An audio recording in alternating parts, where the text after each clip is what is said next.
Back in 1989, we had a big, crazy idea. What if we could turn greenhouse gases like carbon dioxide into products?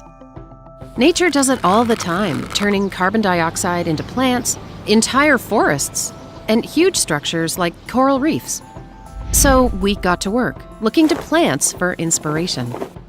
Plants capture and sequester carbon dioxide, transforming it into long-chain sugar molecules.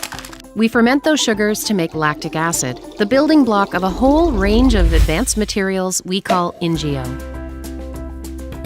It took a lot of hard work and some real innovation to bring these new materials to market.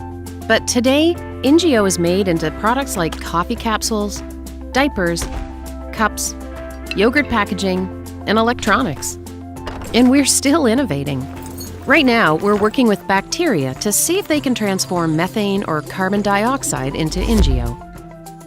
Because we believe at the intersection of science, technology, and sustainability, we can change the world without changing it at all.